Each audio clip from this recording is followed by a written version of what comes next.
We're going to take a look back once again to my first student film. The prompt of this film was, I think, to do a 5-minute short, but the main criteria was that you couldn't have any dialogue in it. So that criteria was supposed to teach us visual storytelling. So I got my laptop here, and yeah, we're just going to watch it and see what I think now, 5 years later, with all this amazing worldly experience I have now.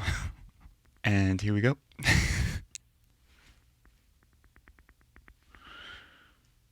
Okay, right off the bat, I think that the title is not aligned right. I don't think it's in the center.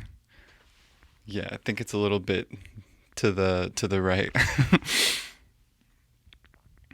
So far so good.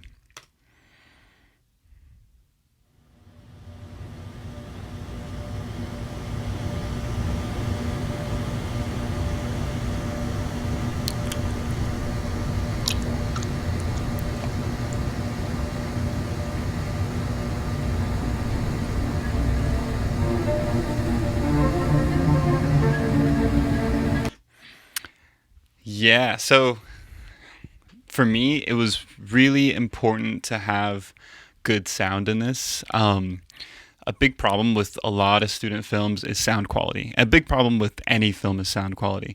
So I did my best to work out all the sound. Like, I remember I spent probably, I don't know, probably like 3 weeks or so going in and out of the school's Foley booth and creating all the different sounds that happen in this short.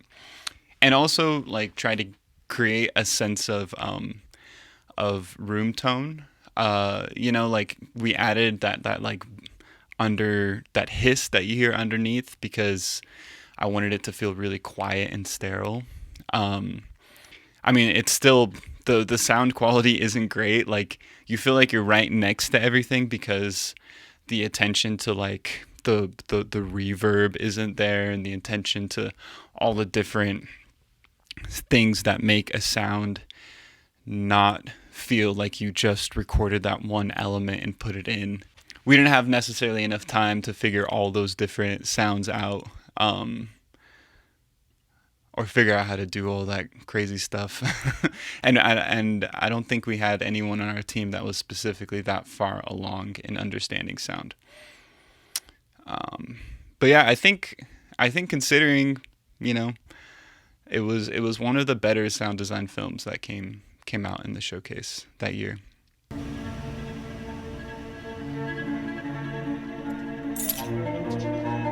Yeah.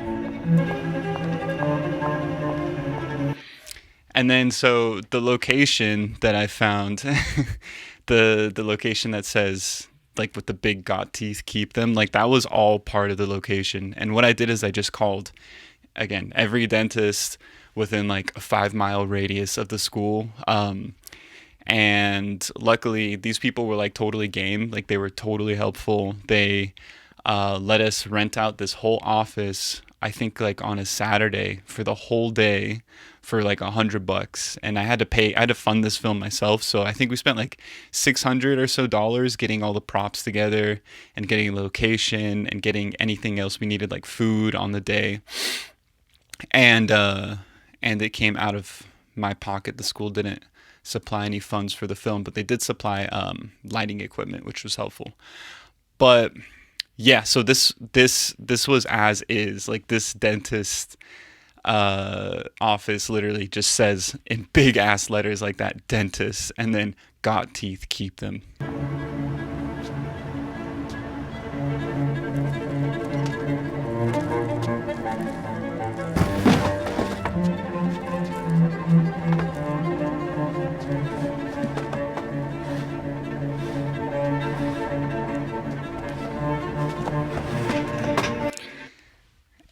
And the soundtrack is actually ripped off.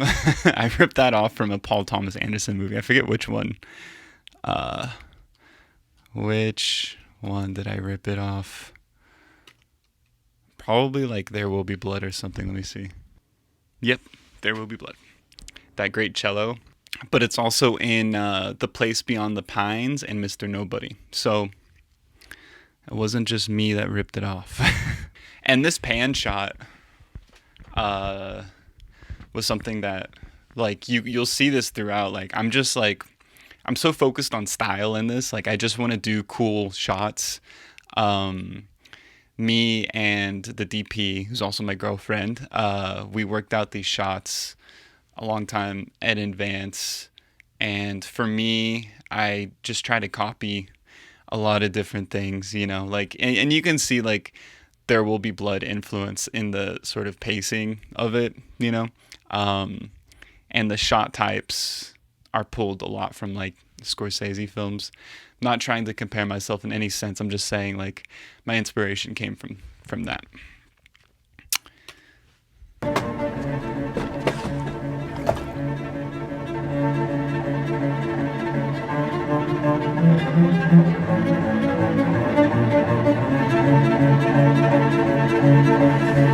Yeah, like right there. That's like the classic taxi driver shot where he's looking into the seltzer water, and I think they do it in a few other movies too. This sort of like push in and then push in on a drink and then push in on it on the main character, and you're like, oh shit, like he's going through it. Like that's like the, oh man, he's messed up.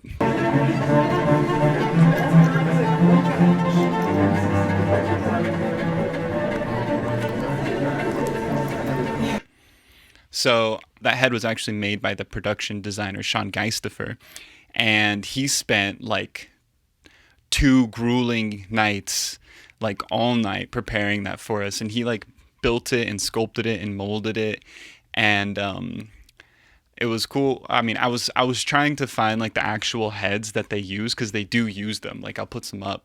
Like they use these creepy ass heads to train dentists on, and I thought it was this really sort of like uncanny valley creepy thing that could be included to kind of represent the dehumanization that he feels, being a dentist or whatever. And yeah, and the way we basically built that is we bought like dentures. We bought like plastic dentures online, and then we built the head around it, because buying one of those heads is like $1,000, and you can't rent them. So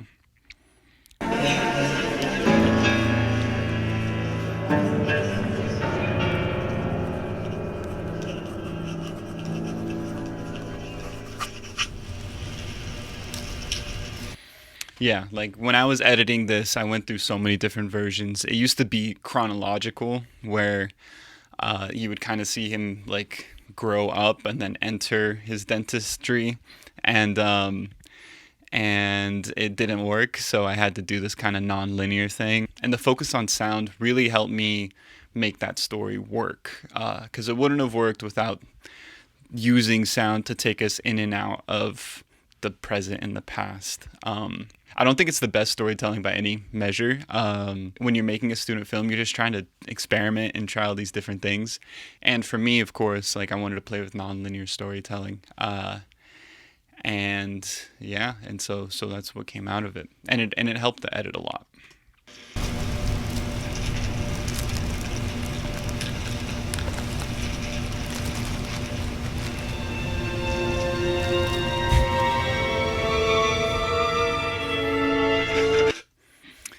Yeah, so the whole mouth.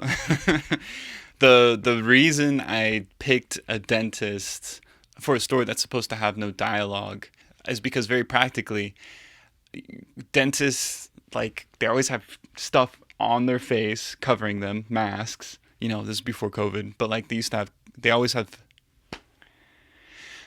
stuff covering their face, and that makes it easier to tell a story without dialogue. And the other part of it is that the patients have their mouth open but not saying anything. So I thought that was like an interesting idea, right? Like, for a short film that's supposed to be silent, people's mouths are open but nothing's coming out. And also, I heard that dentists have one of the highest suicide rates, and I think a friend told me that they read something that it was like a big part of that is their movement into occupying smaller spaces repetitively. So that was kind of what I was going for initially, was to try to show that visually. Like, the idea is that dentists start to feel trapped, and this is a big reason why they kill themselves, because psychologically,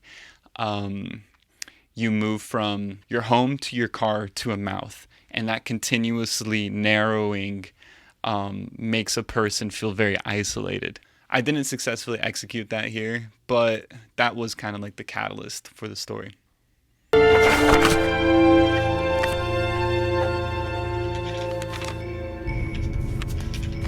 But yeah, I think little things like this, like the sound here, I played a lot with stereo in this one, so I play it a lot from the main character's perspective and the way that the sound works with the papers wrestling. And it's things like that that's going to set your student film apart, because sound quality in student films is really bad, and it takes a long time and it takes a lot of finessing to get that mix and everything right. But if you just happen to be working on a silent film, really focus on the sound quality and making decisions about what kind of sound you have, where the sound comes from, and do that on like an emotional level. Don't do it just practically. Do it based off of what's happening in the scene, and what you're trying to communicate to the audience emotionally and subtextually. Um, so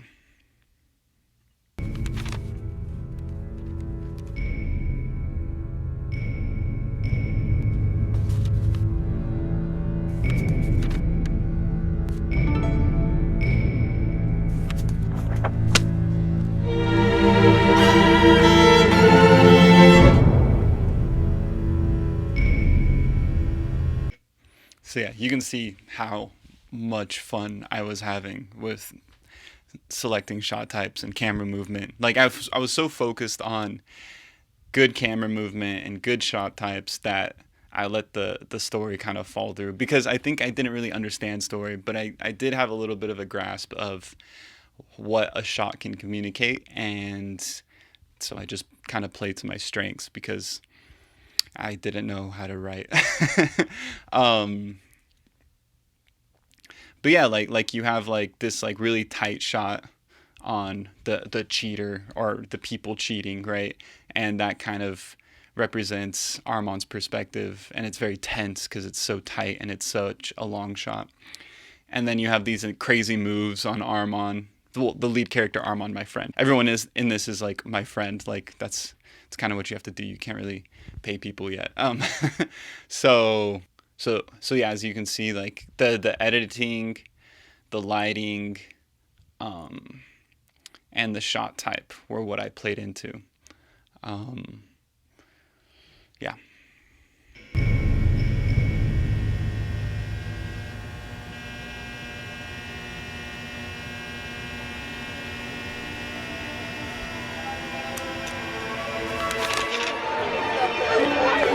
And you even see like with the music right there, right? Like it sounds like it's far away, and then it comes closer and closer and closer, and then we cut on the sound. We cut on movement out of the scene into a different scene with more movement. So that's a good trick to get out of scenes is, of course, cutting on movement. And especially now that I've established this really jumpy timeline, it works to move things along and jump around a little bit.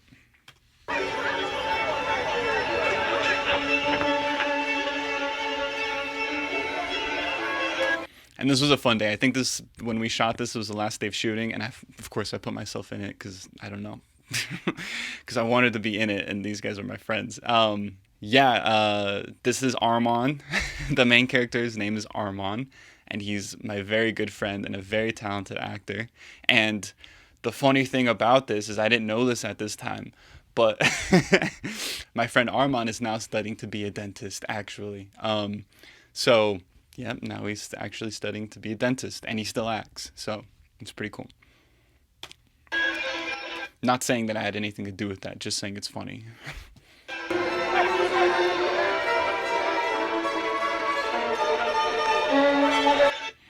Also, previously, you could see like that little Scorsese thing I did, like with the freeze frame.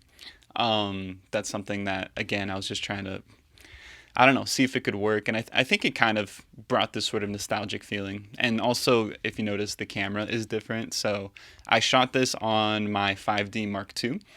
Um, and then for that scene, we used my first, very, very first camera, the Sanyo ZAC-D TH1, which was a really great camera. Like I that for the time when I got it in like 2010, and I held a garage sale in order to raise money to buy it. I think it was either 300 or $600, um, and it performed so well for so long. I think it still works. So hold on to your old cameras because you'll figure out a use for them somewhere, and you can always use a backup camera.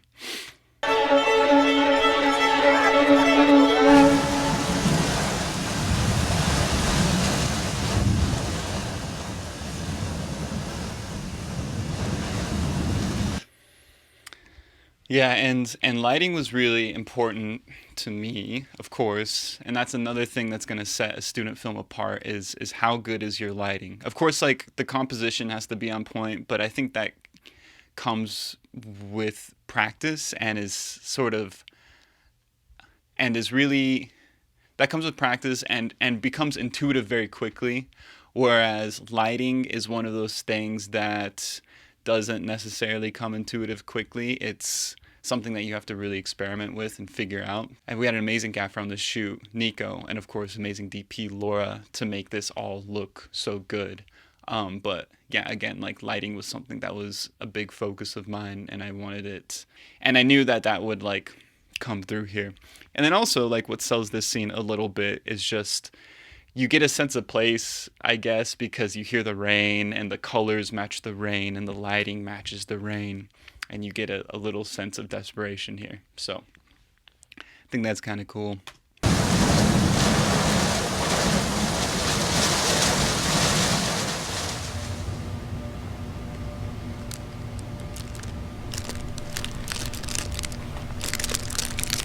But yeah, you hear how like crispy and like agonizing that is. I think it's kind of great that he reacts to it here, but it still is just a little too close, a little too crispy. It's not weaved into the environment quite well enough. You get this weird sort of like I don't know. It's like it's like it's just ASMR for ASMR's sake. I don't think it necessarily feels like you're in it, you know.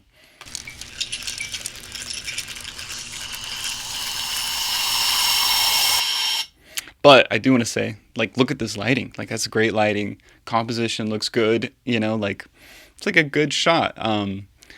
And I think that that's like very important. Like, we had a bounce to the right of him, and then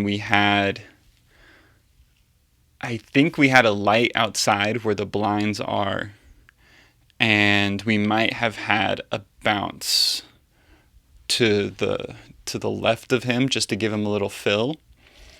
And then if you notice, he has a little spot in his eye, and I think I was just literally holding my phone in front of him with the light dimmed very low. Um, so, but it was the flashlight on the phone. But I think now what I would have done was just have my actual phone, because it's a bigger area. It'll create a bigger eye light.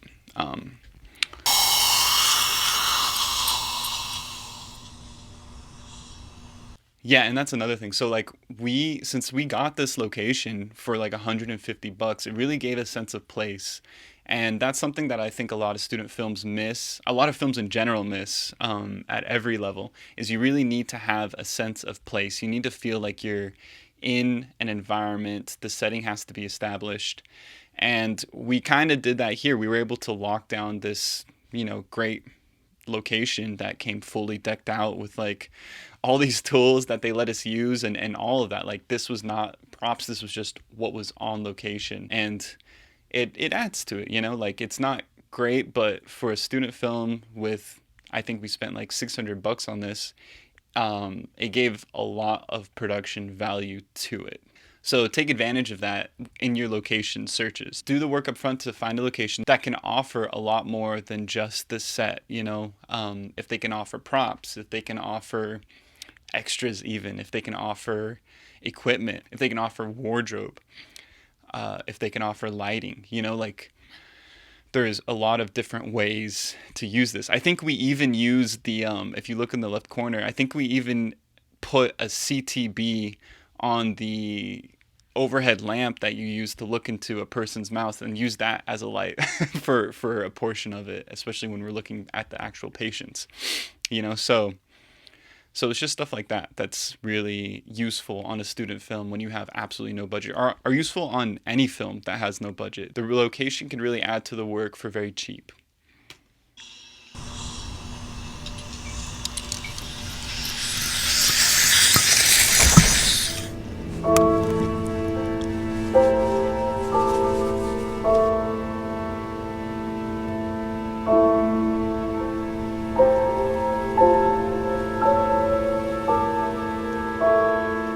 I love how creepy the actor looks. And the actor's my friend Sergio, but I really like how dark and contrasted he looks to the outside. And again, this is sick. Like the location had like this like tropical forest vibe outside, and that plays perfectly with what I'm trying to say here. Like it juxtaposes. Hate the word juxtaposes, but it contrasts the internal state, right, of the character not wanting to be there to like a perceived dream of going somewhere else, a vacation, of getting out. So what's more different than a dentist office than a tropical island? And we luckily had all this tropical palm energy outside of the outside of one of the offices. So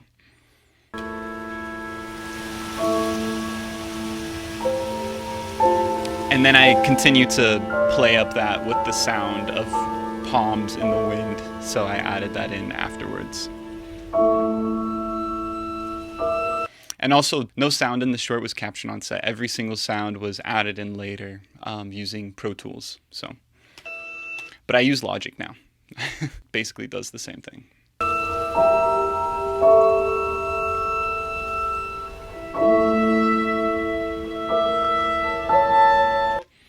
And this shot here, I didn't want this shot, but my DP and girlfriend, Laura, pushed for this shot so hard. And I didn't want it, and I thought it was stupid. And I thought we shouldn't do it.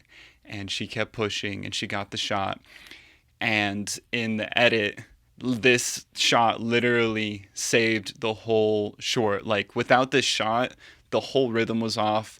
This is like the big decision moment of the short. She saw something that I really didn't. So it's important to listen to people around you when you're on set. Like you're focused on so many different things as a director on a set. And if someone has a good idea, don't immediately shut it down. Try to understand where they're coming from. And I'm sure you'll be able to find the value in it. And so, yeah, we had some time after we'd gotten all of our essential shots, and she got this shot, and it literally saved the edit.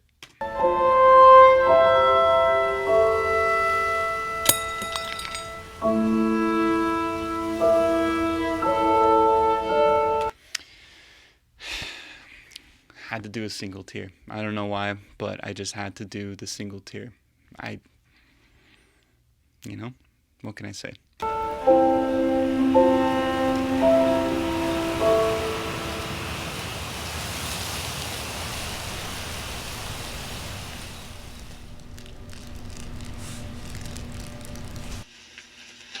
And again, right, like student film, trying to get experimental with it, trying out different shots. You can see how concerned I am with the type of shot. That shot took us so long because we had to frame for the close up, and then I think I had to pull the zoom, and then we had someone on focus, and this is just on a 5D Mark II, right? So you got like 5 hands on this little lens and this little body, and oh yeah, and then we had to actually move the camera. So that shot took a lot of extra time. I think it's cool, but I don't necessarily know if it works. It really snaps you out of the moment and marks a new beginning, which is kind of what's happening in the head of the main character. And yeah, I think it works, but it is also very jarring. And I don't know. Maybe you know what it really is too is I think that the depth of field is so different, right? Like if we go back The depth of field is so drastically different, but the shot type is similar enough. So the shot type is kind of like the shot that we've seen from low angle before, but the depth of field is different. The lighting looks a little different. The color even looks a little different. And when we snap out of that, it's really jarring. So that's something to pay attention to too, is your depth of field. You want to kind of maintain a consistent depth of field. If you have a very shallow depth of field shot and then you cut to a deep depth of field shot, then you're going to have a very jarring change in the look of the shot, and it could take your audience out of the story. It was my intention to mark the change in the character.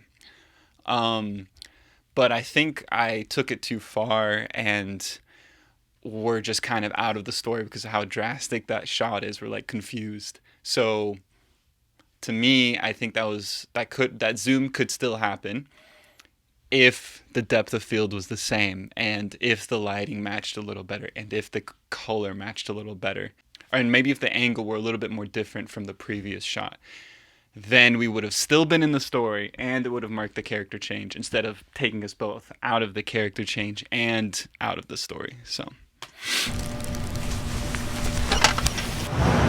and there's a little camera bump too right there that kind of like seems like a mistake.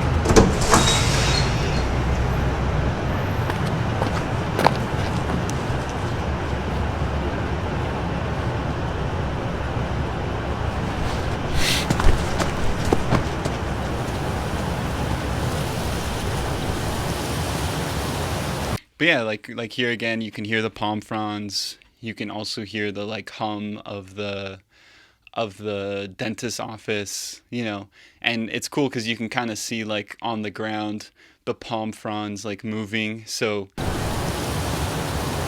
you see what you hear, right? So if I would have not put in that sound, you wouldn't even notice the palm frond shadow on the ground.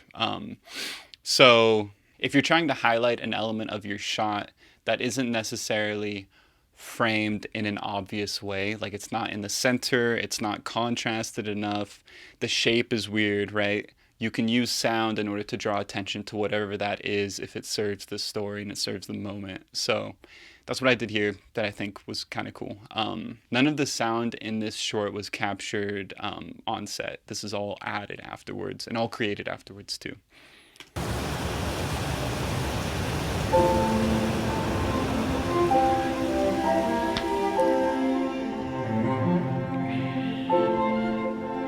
There you go, that's it.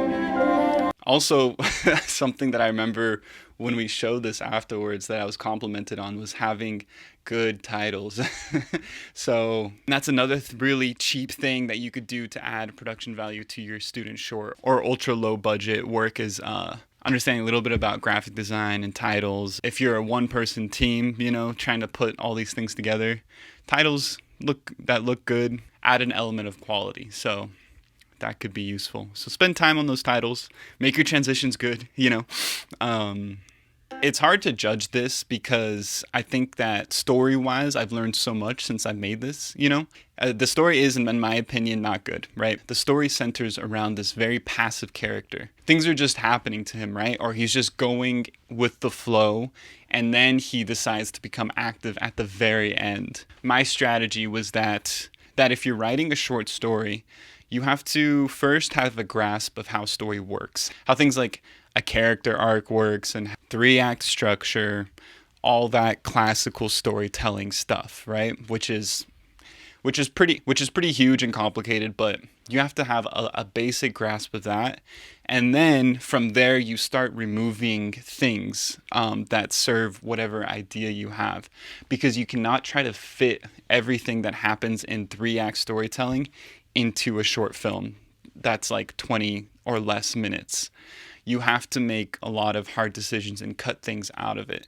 You have to cut acts out of it. You could have a story structure that goes from like act 1 to act 3, or you could just have a single, like what I did was basically just have a first act of a story. Because like realistically the story begins once he takes action. That's like the inciting incident. That's the thing that starts the story going. But yeah, it's really hard to make a short film. You're not playing with any standardized set of rules. You're having to decide what exactly you want it to be. Do you want it to be an avant-garde art piece? Do you want to do a study on formalism? You know what I mean? Like these are the choices that you have to make when going into your short film. You just have to be clear about it. But if I were to do it again, I would, I think, maybe still keep him passive, but I would want to have more characters in this that represents the internal struggle he's going through externally. And that's another thing that student filmmakers really miss, is that um, no audience is going to understand what's happening inside your character's head unless those conflicting points of view are represented externally as characters, as these points of view that your character's struggling with are personified in a different character, and the main character's relationship to those characters and sort of like side taking will clue the audience in to what the character is going through inside their head. So if you take this short, for example, the whole point is that he hates his job, right? And he wants to get out of it. So he's internally struggling between staying and going. Like he's looking at the tool that is the tool of the dentist that is representative of being a dentist and moving forward. And he's like constantly looking at the tool, looking at his hands. These represent the occupation, right? These represent his identity, and he's questioning it. That's why he's staring at it. I think I would add two characters that would increase the stakes and also represent his internal struggle. Like, for example, an overbearing father figure, or maybe like a child figure in his life that represents why he has to stay. He has a responsibility. He has an obligation to an overbearing parent. Those are the kinds of things that we would be able to see in a relationship that would bring what's happening inside of him out. And so you would have to counter that with either something that he does that goes against them, or another character, right? Like, let's say he has like a free-spirited friend that has given up this sort of like occupational like hell, you know, and that free-spirited friend like goes out on adventures and he wants to go with him, or maybe like a girlfriend that is trying to help pull him out of this world, or someone that is close to him, maybe another sort of like parent figure that can help him try to find himself, and then have those two things collide, and have those two relationships in his life collide, and that way we could really sort of see the internal struggle, instead of me going piecewise through his life saying, oh, he did this and then he did this and then he did this. We're kind of stuck in this and way of storytelling that doesn't necessarily keep you drawn in. It just kind of like this is what's happening. It's not very engaging, and it doesn't create the thing that we all need in drama, which is tension. Because the definition of tension is really anticipation mingled with uncertainty, which is like we're not necessarily anticipating anything. We're not really uncertain. We're kind of uncertain, you know. I punch up that feeling of anticipation mingled with uncertainty with the shot types and the music and the sound. But the actual content, what is being actually said, I don't think creates that. And in a sense, especially in a few parts of this, I'm really indicating to the audience, you know, formalistically to feel a certain way.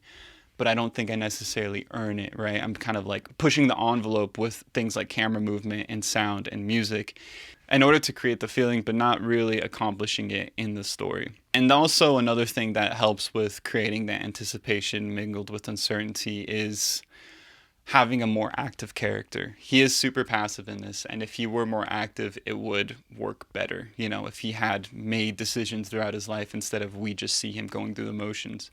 And if you do have a passive character, in your story versus an active character, one that goes out and gets and tries to get something, right? He's not trying to get anything. He's just going through the motions.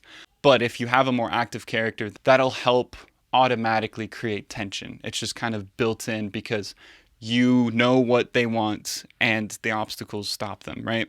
But with a passive character, like a passive story, like for example, like The Graduate, right, where it's like things are just happening, you need to like increase the stakes or increase the pressure on the character to act, because that creates the tension. Instead of asking, is he going to get this?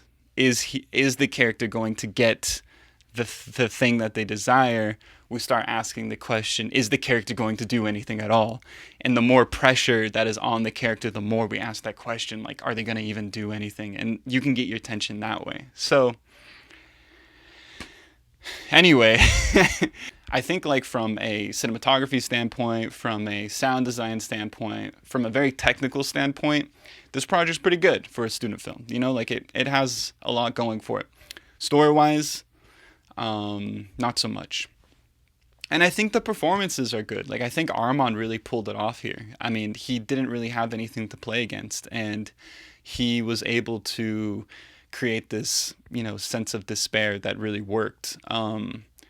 And yeah, and that's another thing too. Like my last note is like really do the work to cast people that make sense. And for example, like there's a scene when he's in the when he's working on the dummy, uh, that like we have people looking over him, and those are supposed to be like professors or teachers or vocational training people, and they're like the same age. It's pretty obvious, and you can't really, you don't feel the pressure, the weight of like someone looking over him because they're just like the same people. So it's not super believable there, but this holds a special place in my heart.